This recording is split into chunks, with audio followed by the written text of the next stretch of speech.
Hello friends, welcome back to my channel. मैं अमन वर्मा। मैं आपके सामने टेट रिलेटेड वीडियो प्रोवाइड लेकर आया हूं, जिसके अंदर मैं आपको सीडीपी पढ़ा रहा हूं। और आज का हमारा टॉपिक है जीन पियाजे।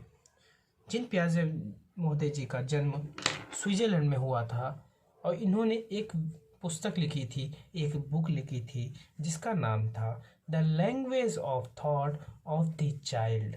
ये बुक इन्होंने 1923 में लिखी थी।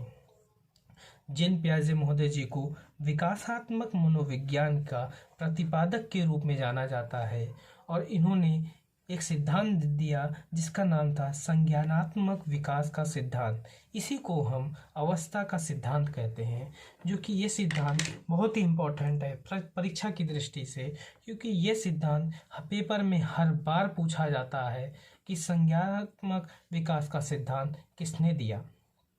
इन्होंने एक और सिद्धांत दिया जिसे कहा जाता है अनुकूलन का सिद्धांत। ये एग्जाम में भी बार बार पूछता है कि अनुकूलन का सिद्धांत किसने दिया। जीन पियाजे के अनुसार बालक का संज्ञानात्मक विकास 4 अवस्थाओं से होकर गुजरता है।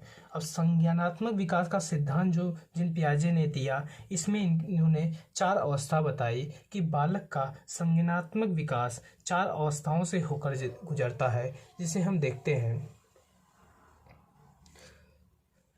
पहली अवस्था होती है संवेगात्मक गामक अवस्था, जो जन्म से 2 वर्ष तक होती है। और दूसरी अवस्था होती है पूर्व संक्रियात्मक अवस्था, जो 2 वर्ष से 7 वर्ष तक बालकों में होती है। और फिर मूर्त संक्रियात्मक अवस्था होती है, जो 7 वर्ष से 11 वर्षों तक बालकों में होती है। जो सबसे इम्पोर्टेंट है मूर्त संक्रियात्मक अवस्था, ये बार बार एग्जाम में पूछा जाता है। फिर आती है औपचारिक संक्रियात्मक अवस्था, इसको हम अमूर्त संक्रियात्मक अवस्था भी कहते हैं, जो 11 वर्ष से 15 वर्ष के बालकों के बीच हो पाई जाती है, कहा जाता है। अब हम देख लेते हैं कि संवेगात्मक गामक अवस्था जो जन्म से 2 वर्ष तक है, इसमें क्या क्या होता है, इसमें बालक कैसी कैसी क्रियाएं करता है, बालक कैसी कैसी क्रियाएं करता है। संवेदी गामक अवस्था जन्म से 2 वर्ष तक होती है। इस अवस्था में बालक जो भी कार्य करता है वो अपनी इंद्रियों द्वारा करता है। इंद्रियों का मतलब आँख, नाक, त्वचा, इसके द्वारा करता है। पकड़ना, खेलना, लिखना आदि इसका कार्य होता है। इसमें संवेदी गामक अवस्था होता है, मतलब बच्चे को कोई काम करना होता है तो इशारों से बताता है, हाथ पैर झटकता है कि मुझे भूख लगी है, जो भी जैसा, तो उसे संवेदी गामक अवस्था कहते हैं।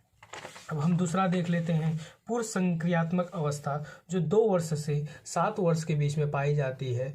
कहा जाता है उसमें क्या क्या बालक कैसी कैसी क्रियाएं बालक करता है। पूर्व संक्रियात्मक अवस्था में, इस अवस्था में बालक पड़ोसी बच्चों के साथ खेलता है।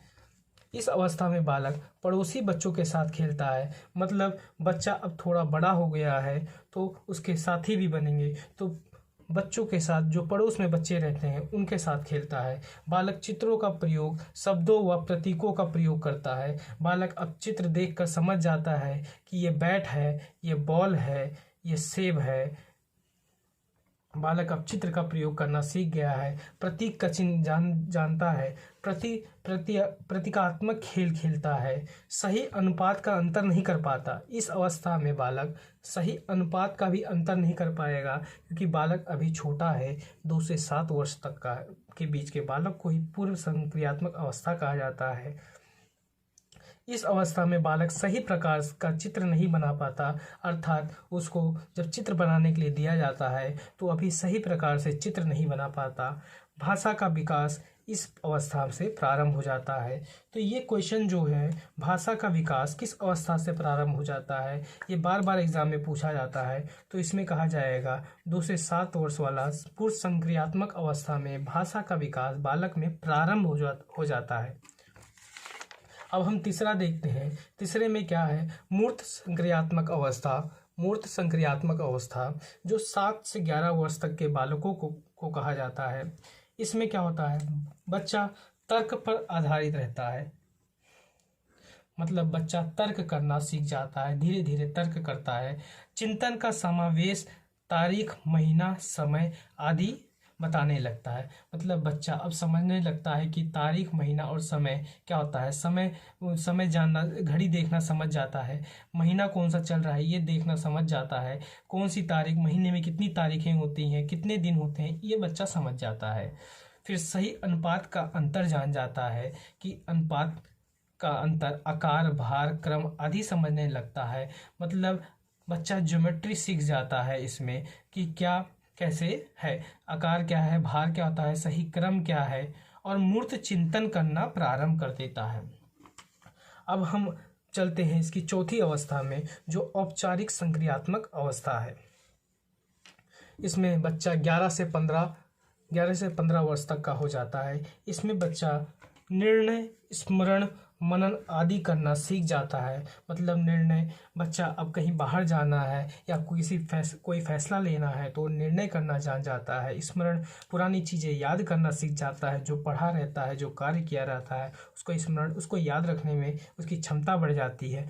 मनन करता है, कोई भी चीज़ है कैसे करना है उसका चिंतन मनन करता है। अंकों का प्रयोग करना शुरू कर देता है।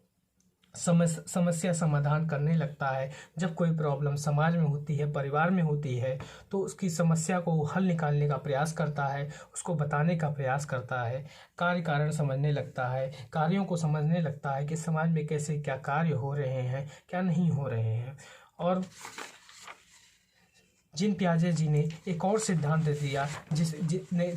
दिया, जिसे हम नैतिक मूल का सिद्धांत कहते हैं, जो कि काफ़ी इम्पोर्टेंट है, जो हर बार पेपर में पूछता है कि नैतिक मूल का सिद्धांत किसने दिया, तो ये जीन पियाजे जी ने दिया।